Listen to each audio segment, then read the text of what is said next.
Hi. I got it to work. So I know. Browneisha Blackman, thank you so much for being here. So I was just explaining earlier in my first explanation of what ELANI Talk is about. So I normally have a podcast, but I decided to transfer over so that we can do this, so that we can, share a message and, give the good vibes and energy to people, more in person, because we're a little disconnected right now. We're having to be away from everyone. And so it's like hearing, the stories from somebody's face, from their heart. I feel this is, a perfect way for people to, connect. So, so I wanted to actually start off by asking you, now, when it comes to, let's say, maybe in the last year, how do you feel about your life now?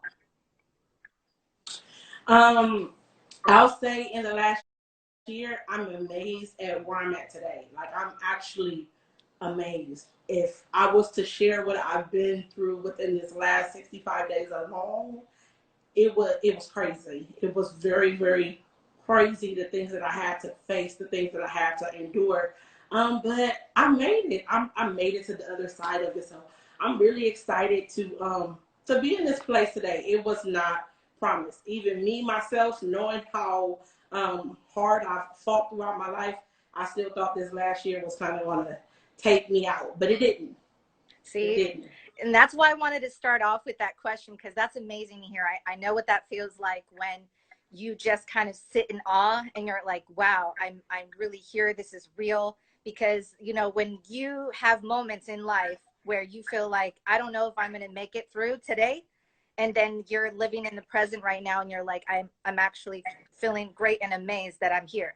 Okay, so let's kind of talk about that. Now, what is the significance of today? Is there a special significance about today? Oh, okay, that means on my Facebook post. Today, wow, that's kind of deep. So today is April 22nd, as everyone should It know. is. For me, today is it's very significant because on this day, 15 years ago, I watched my 5-day-old daughter pass away. I'm literally like in the hospital, machines beeping, chaplain, the nurses, everybody running, like, what do you want? What did they want me to do? And they had already revived her once. So at that moment, after talking to my baby, like just laying over her and telling her to fight, but I left it up to whatever, God was going to do. And after I stepped back, the machine started beeping. And so when they asked me what did I want them to do, I just threw up my hands and I told them to let her go, and that's what happened. And so I stayed there. I watched the machine go until it just flatlined. And at that point, I think, my kid's father, it was like crazy because he was fighting the doctors. It was Yeah. stuff. We were young. I was only 20. That's super young. Right, 20. I was only 20 years old. And I was even able to hold my daughter after the fact. So the significance is being here 15 years later, and I'm in my right mind, and even I'm celebrating it now. Where this year, 2020, it took me some time, but now I have a 501c3 in remembrance of my daughter to give back to other families and mothers and fathers that may or will endure what I endure, to help them bury their children. Because when that did happen to me, my mother and father, my mother fundraised the money, my father paid for the grave, but that doesn't happen for everyone. No. And I'm grateful for that. So I want to be able to, in the midst that you're going through it, to say that I've been through it and you can see that I made it on the other side, but also say here is a donation or a blessing to help you get through this time. Because being 20, and I was like, I'm still a baby. Yeah. But I'm here today, and I realize I'm a fighter, and so I not only fight for myself, but I'm jumping in the fight, fighting with other people to make it through too. Oh, that is amazing. Oh my gosh. And I do want to, the reason why I even asked that was because, so everybody watching, we didn't really plan that the interview would be today. So I don't know if you Right. realize that when we scheduled it, or maybe you thought about it. You didn't, right? Mm-hmm. Okay.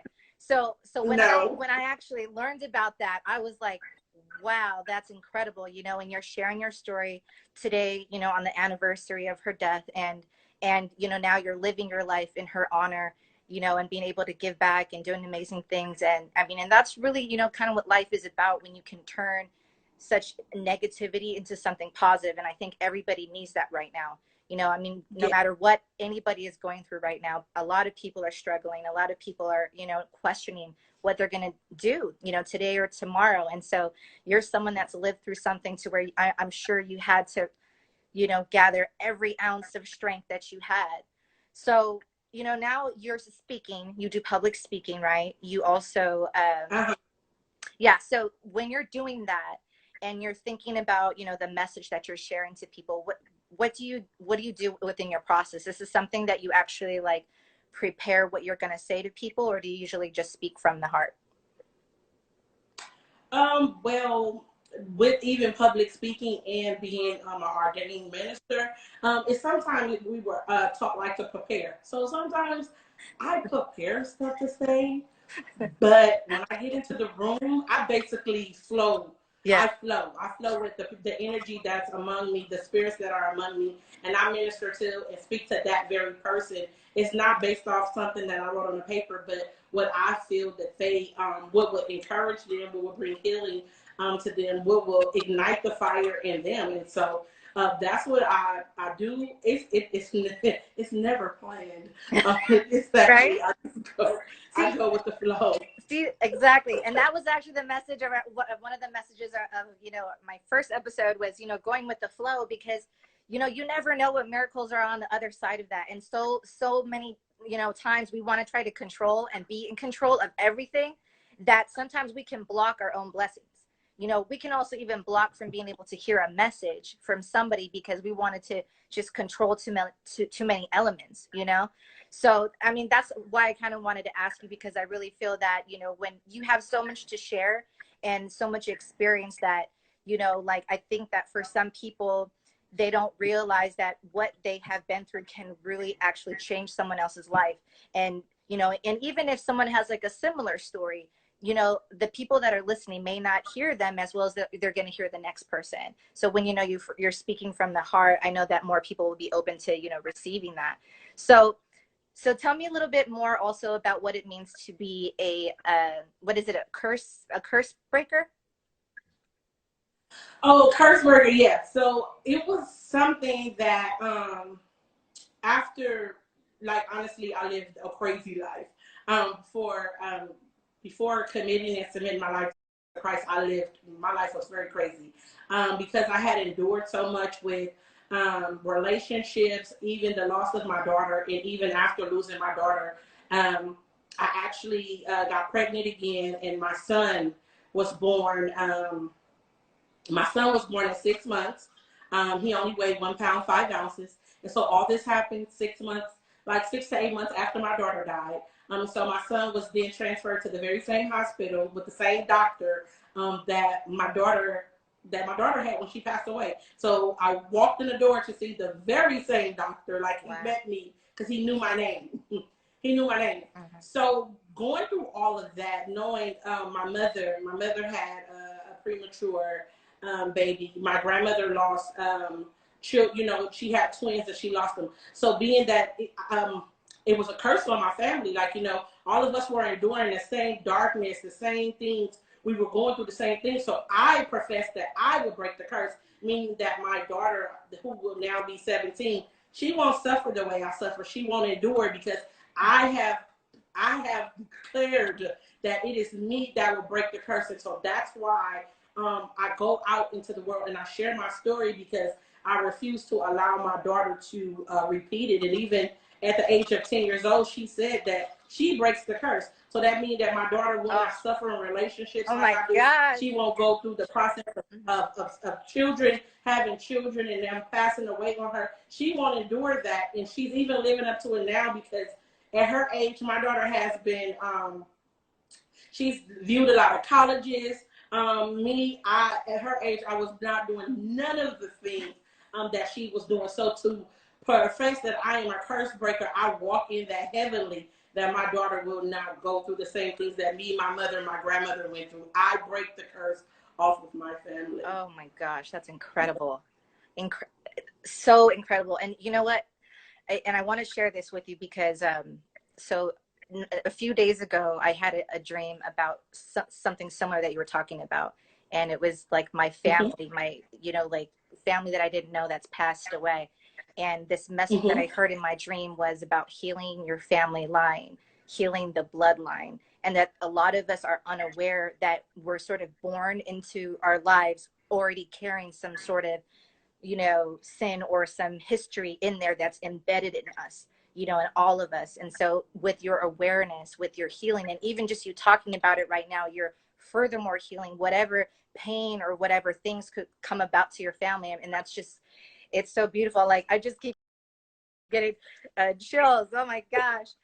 And I mean, it's just so inspiring. I am also too, like, almost speechless about all the things that, you're sharing. Like you said, that you have been through so much.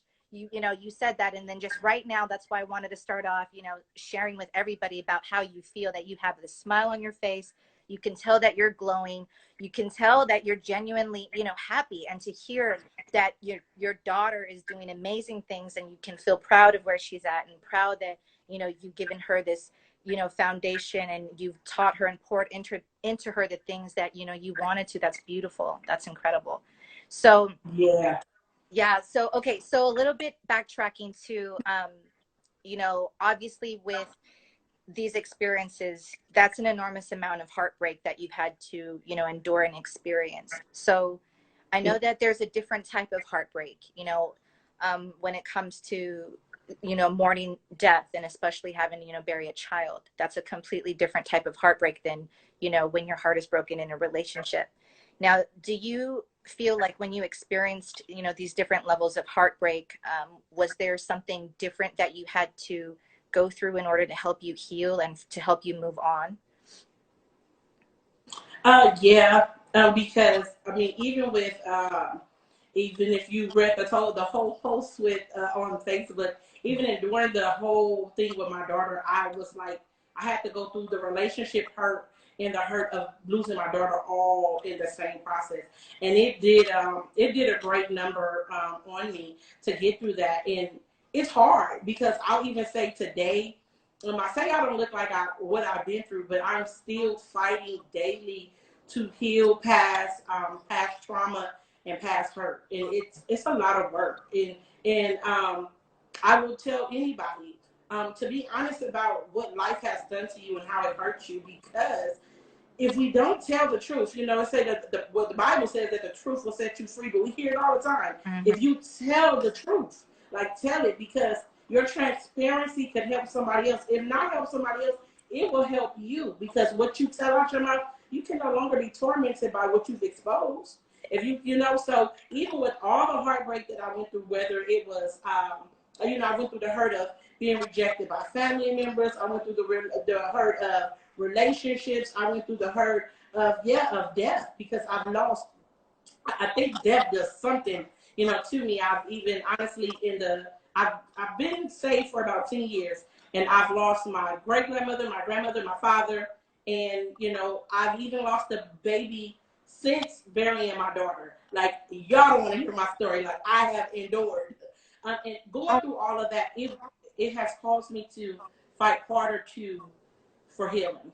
I've had to fight harder. It's different things that I do. Being a Christian, it's frowned upon sometimes to go see a therapist, but I really didn't care. I had to get the necessary help that I needed to get through. So it's just, I've been trying everything that I've been led to do. That's what I do to help me heal past the heartbreak, regardless of what kind of heartbreak it was. Right. And I mean, and that's a really good point. I mean, the mental health aspect is the, huge part of the healing within, because I know that I know that when it comes to, like, your heart and your soul being broken, that's like one thing and you just feel it. But the way that your mind can sort of interpret it can go all over the place. Your mind can take you so many places, and it's really important for that mental health. And, and I think no matter how strong your spiritual connection and personal relationship may be with God or whomever it is a person believes in, that, you know, when you do seek counseling or therapy or just talking to another person, it is also about hearing, you know, the actual words back and forth to someone, so then you can talk out what you're thinking, you know, along with what you're feeling. So it sounds like, you know, you listen to yourself in that sense, you know, and what your spirit was saying, that you needed a little bit more, you know, support, you know, to help you through, because yeah, I can't imagine you know, going through it alone, you know. So like outside of that, you know, what are some other, you know, resources and things that, you know, has helped you get through, you know, so much loss? Well, so outside of doing therapy, um, it was, you know, I meditate. One of the things is I do small support groups. Mm-hmm. So what happened was I do support groups to help others, but in the process of helping them, I was getting healed my own self. See, I couldn't find what I needed, so I created what I needed for other people. And in creating that, it was like God was healing me through the process, because even God gave me it's like a group called a safe place, because Okay. but a safe place meaning you can come here and you can tell your truth and you will not be judged, Right. because this is your truth. Because we go through things and we fight of shame, because oh, I thought like that, or oh, I did this, or oh, we're human beings and we're gonna. Yeah. I mean, based on what I went through in life, and I know we all had our experiences. Mm-hmm. Sometimes, like you said, our mind will cause us to think Right. crazy things. Exactly. You know, I can just share. For me, feeling rejected, I love telling my truth. I was in a place where I looked in the world for men to love me. Like I just, you know, I had all kind of boyfriends. Yeah. And I had to come bring it back to me, where I begin to bring value in myself. But I can't go everywhere and tell nobody that, you know. And they're like, that is not right, that is not cute, that is this, that is that. But people do things. And so, you know, I seen me and I created the me that I needed a long time ago. And so outside of doing the groups, talking to people, I journal. Those are my things, most definitely. It's just journaling, meditation, prayer, most definitely, and therapy. Yeah, that's what is, you know, what God has set aside for me to do. And even in that, on 2018, I did my first Break Free workshop. It is something that I'm going to do again this weekend because of the pandemic. It was a live conference. Mm-hmm. But I made it virtual because I was not going to let COVID-19 stop my mission. See? I still have a work to do. Exactly. And so Break Free will be taking place this weekend. And through that is transparency and it's healing, because we're telling the truth about what we've experienced, and we're allowing healing to take place all at the same time. Oh my gosh. I applaud you a million times on everything that you just said on a million levels. I mean, because well, first of all, to recap kind of what you said in terms of you couldn't find a safe space for yourself. And that's really what you needed for your own healing. And that's amazing that you know, try and look for it too. I applaud you for that, because, you know, what ends up happening to some people is, you know, they'll narrow in and feeling so alone and be like, you know, no one else relates. I can't find, you know, the support and help. And so then they just stay stuck there. Right. And, you know, and that's really hard to be in, you know, a stuck place. Right. So when you created that, then like you said, that was also for your own healing too, as well. I mean, and kind of, you know, similarly, me doing this show as well, it's like I'm seeing and hearing so many things that, you know, for myself is very healing to hear your story and to see you be this brave and courageous to share, because there is a lot of, you know, judgment and shame and things that, you know, our ego may tell us, or things that we've heard while growing up that makes us feel like, well, if these bad things happen to us, you know, maybe we deserved it, or maybe it was my fault, or, you know, or whatever, or what are people going to think of me when they hear that happened, you know? And no matter what, pointing fingers or even, you know, putting the blame upon yourself is not going to bring you healing, you know? And so, like you said, sharing the story, being transparent, and knowing that your story is your testimony, it is your truth, it brings you healing. So for this weekend, you didn't let COVID stop you. You planned this what are you calling it? It's the Break Free Conference. It's called the Break Free Healing Experience. Okay.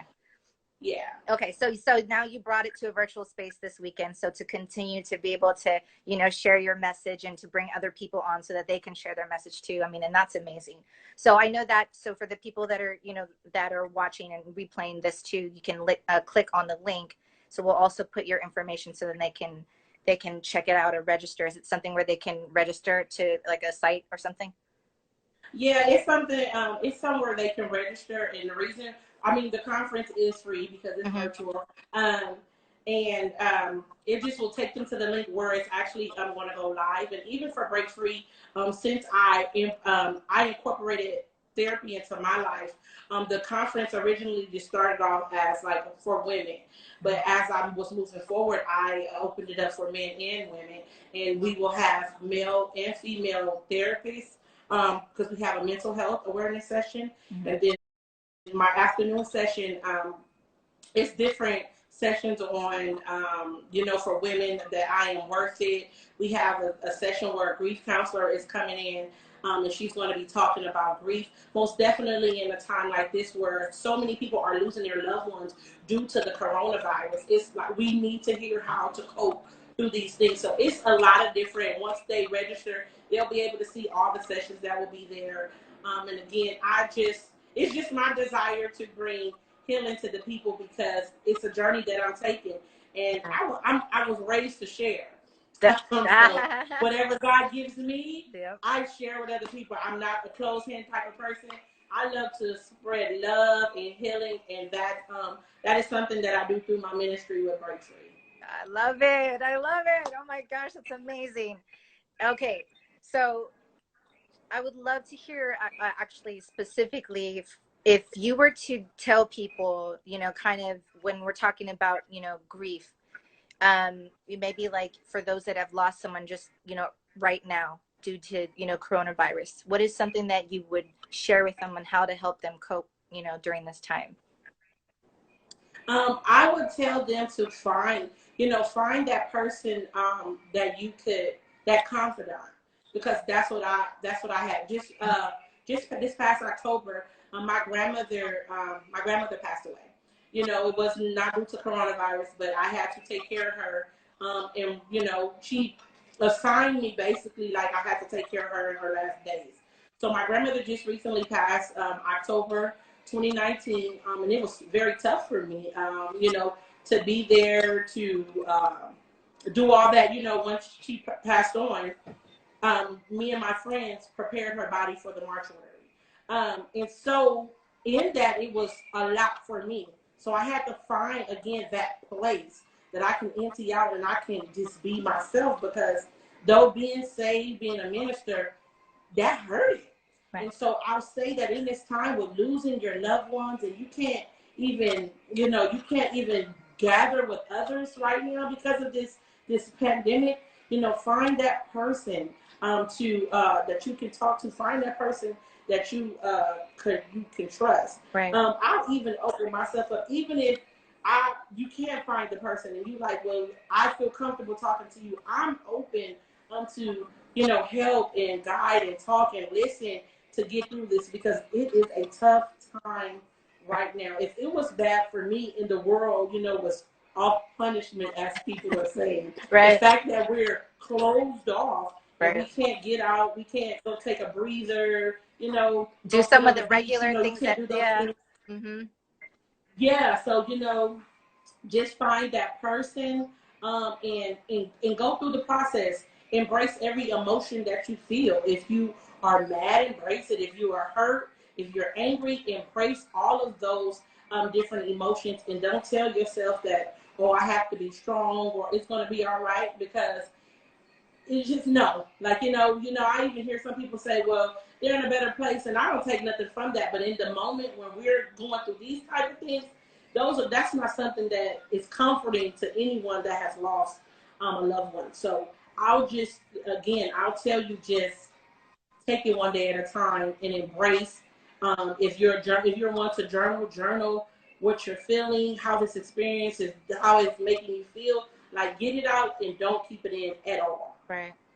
I think that's, like you said, I mean, that's real important. A lot of people think like, you know, oh, I have to be strong. And I've had quite a few people tell me that, you know, they always say, I got to be strong for my mom, or I got to be strong for, you know, brother, sister, the kids, all that.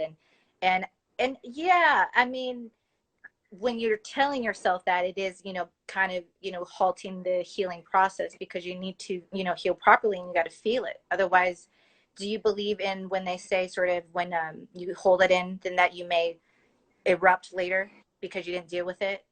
Do you? It happened to me. It did. Okay. It's true. Okay. If you delay the healing process, it comes out at the wrong time. I experienced that in 2017 and almost had a nervous breakdown. So Okay. that's even what made me just run with Break Free, because I was like, I have to tell people like what we were taught, and what, you know, some of that stuff we have to unlearn it. We have to unlearn some of that stuff because it is not healthy for us. It is not healthy to deal with it later. It is not healthy that I have to be the strong one. It is so unhealthy for us. It wears on our mental space. We don't give ourselves the time to heal. So Right. if it takes you 6 months, if it takes you a year, take care of you, because if we don't take care of ourselves, we're no good for no one else. Right. That's, Yeah. and especially if you're a parent, for sure. You're a parent, and Yes. it's like, and you know, you wither away. I mean, we've seen, I mean, for people that may not have any experience with, you know, loss or grieving at all, and they may have seen it only on TV, and they see, you know, the mother that lost a child but has other children there, and those children have also lost their mom too as well, you know. And and that's why, yeah, it's really, really important to go through the process and heal in a way that is helpful. Like you said, you have to unlearn what, however it was that we learned that way to begin with, you know, but we have to unlearn that. So so again, hey everybody, thank you everyone for joining in, all the comments. You know, I've been trying to, I know I can see you too, we've been trying to read them while we're talking, but I didn't want to interrupt, and you know, just hearing this powerful story. So, you know, Browneisha's been sharing, you know, her truth, her story, you know, the loss of her babies. We heard about one, we didn't even hear about the second. Loss of multiple family members. And then now what she's doing, you know, this beautiful process of healing has, you know, brought her to her calling so that she can help other people, she can share her truth, and then also give other people the platform, because you also have, you know, people that are, you know, experts in their field, other people that are speakers that are going to be able to offer from, like you said, you know, those that are in grieving, you know, women that need to feel empowered. You know, you said some other various things too that's going to be happening this weekend, you know, with your online virtual events. So you know, it's so powerful to just really hear you say, okay, you know what, I had my nervous breakdown, but then this is why I had to really do this for everybody else, you know? So what helped you get out of that breakdown? You know, like you said, you almost had a total nervous breakdown. So what got you out of that? What got me out of the breakdown was, I'll be honest, I closed myself off for a little while. I kind of shut down some things that I normally did. And that's when I went in to do the therapy. Okay. And I knew it was my time, because I had fought things for so long, and I'm very spiritual, and so God had showed me a dream, and He gave me the person's name, and He told me that this person was coming to bring healing, and I was like, well, maybe that's for somebody else, and so I ended up having this event, and I had just lost my dad earlier that year, and so I told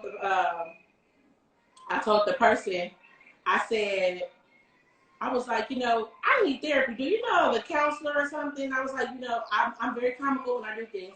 So I was like, I need somebody that has Medi-Cal, because I don't have the expensive stuff. I can't afford a therapist.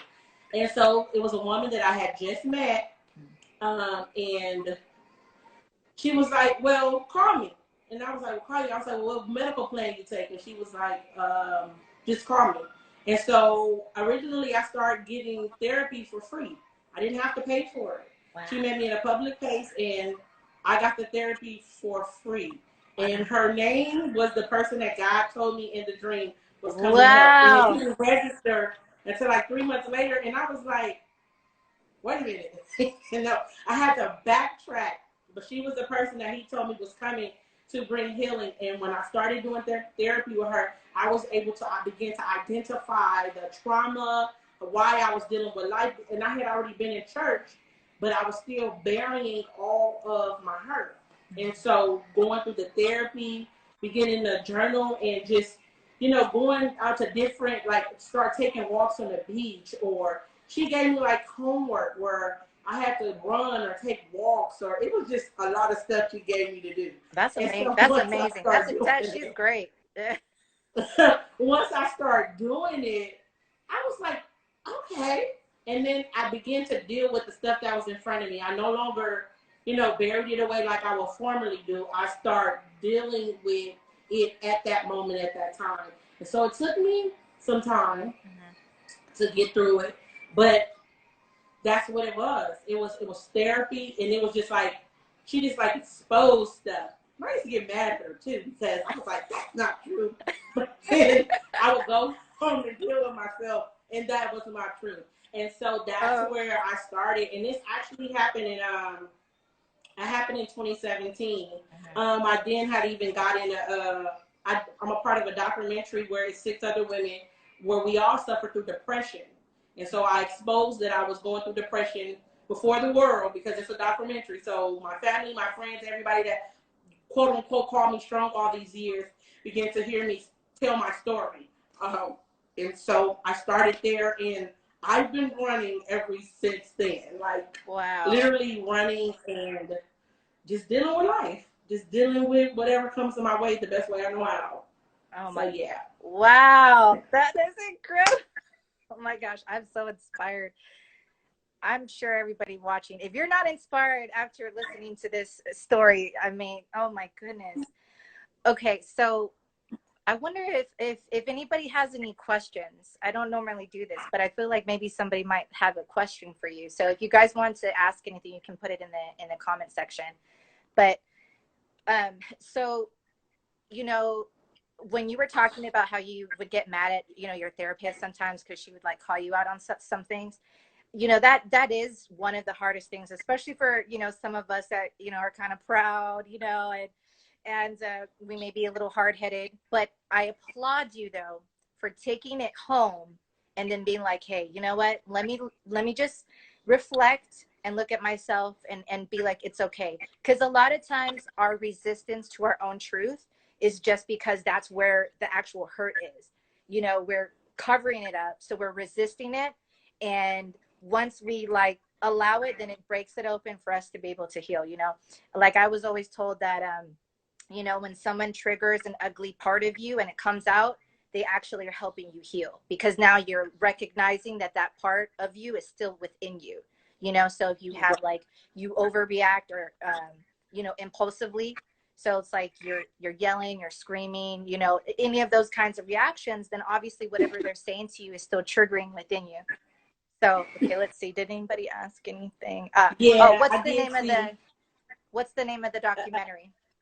It's called The Rhythm of Blue. The Rhythm of Blue? It's called The Rhythm of Blue. What I'll do is I'll post it on if you follow me, I'll post it on my page, and I'll tag the link.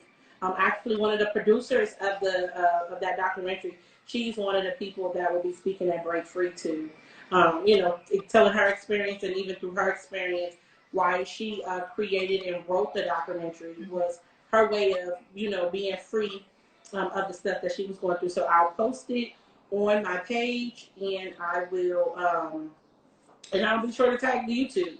So you'll be, I'm not sure if it has the full documentary on YouTube. I know it's a clipping of it, but I'll be sure to double check. Yeah. Is it on YouTube? Yes, it is. It is. Okay, for sure. Yeah. I mean, yeah, because I think, thanks for everybody that's supporting. I'm seeing stuff, but I know, right? I know, right? That's okay. We're in the conversation. It's okay. That's good. I mean, it's because, again, like I keep saying, I just want to, keep applauding you and just say, as far as your honesty, your transparency, your truth, it helps all of us. It is like you said, when, you're speaking your truth, it not only helps you, but it helps all of us too as well.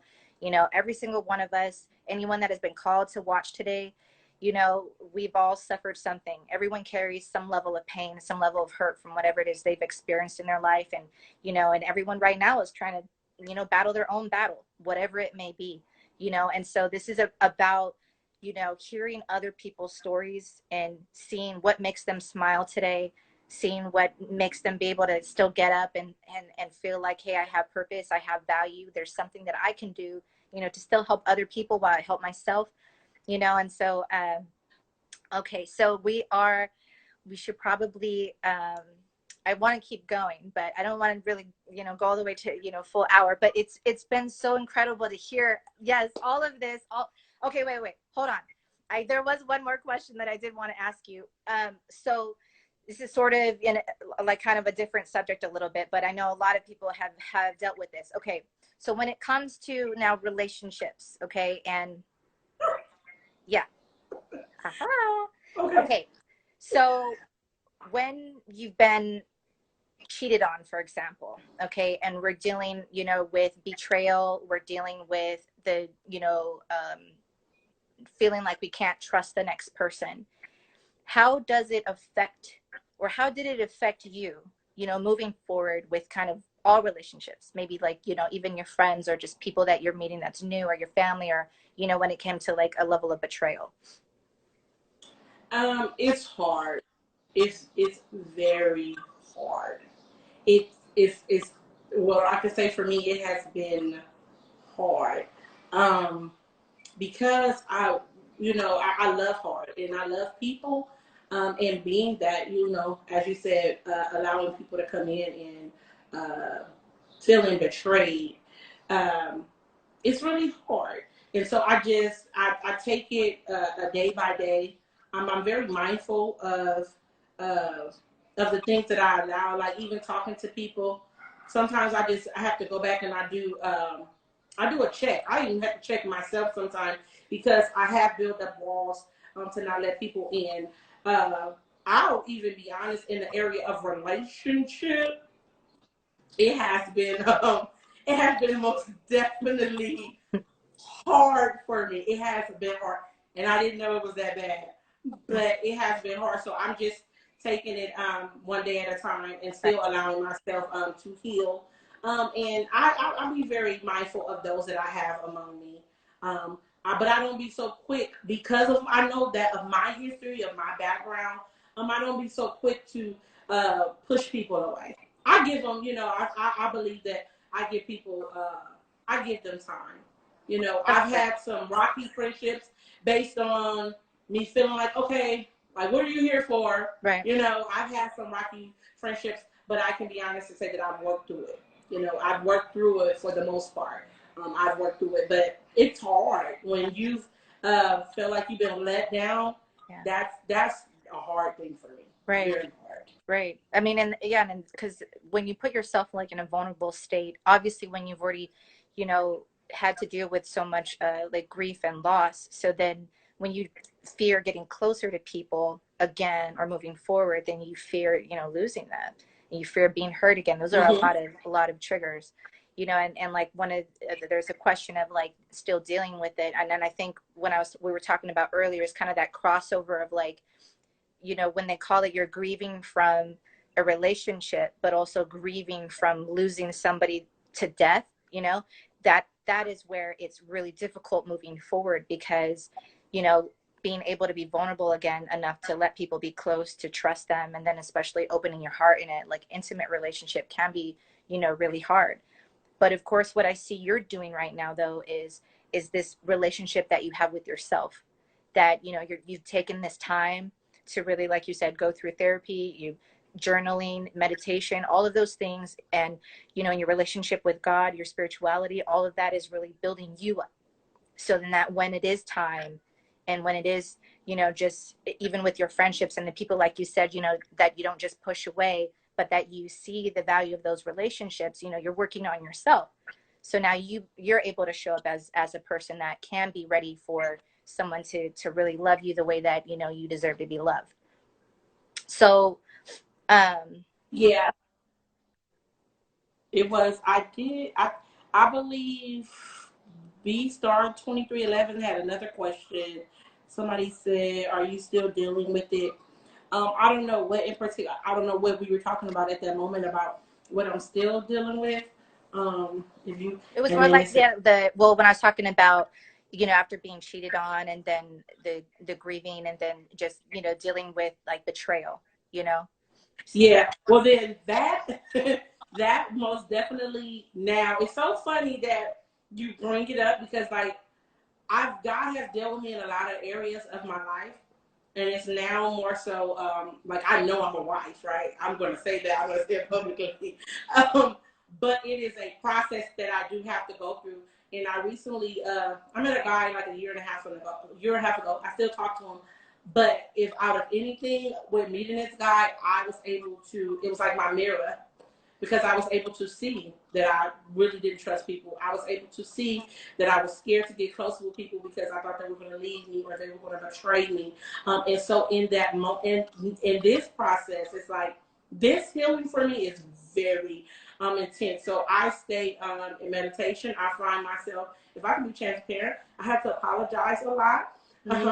So, but I have to Yeah. apologize a lot because as one of the people said, the triggers.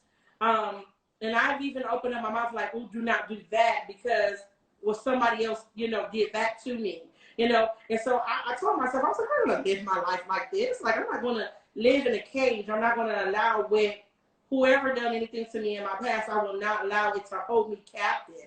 Like I'm living in liberty. So that's why even this year, for Break Free, the theme is the release because I'm not being chained by because such and such hurt me. Like so, I'm living through this thing.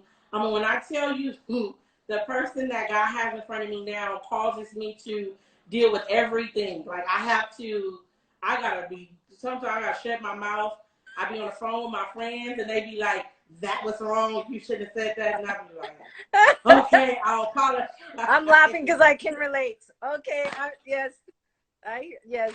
Yeah, So I have to apologize. So yeah, so everyone that is listening, I mean, like when you are to the point where after healing, you're ready for, releasing yourself and being free. You have to humble yourself, and you're gonna have to be able to apologize because like you are gonna get triggered from your past traumas. You're gonna have these wounds, and the person that you're with, they are your mirrors. They are gonna make it come out of you, and so you're gonna have to be able to say you're sorry, and know that time. And yes, it hurts. Yes, it is. It is painful. I've gotten used to, being able to say I'm sorry before I could. I haven't got there yet. I haven't. I want to though. I really want to get there because it is not this individual's fault. But I do thank God because I didn't know it was there. I was like, I got this. I do not have this. I do. Yes. Well, then maybe after that is, I'm sorry, I was wrong.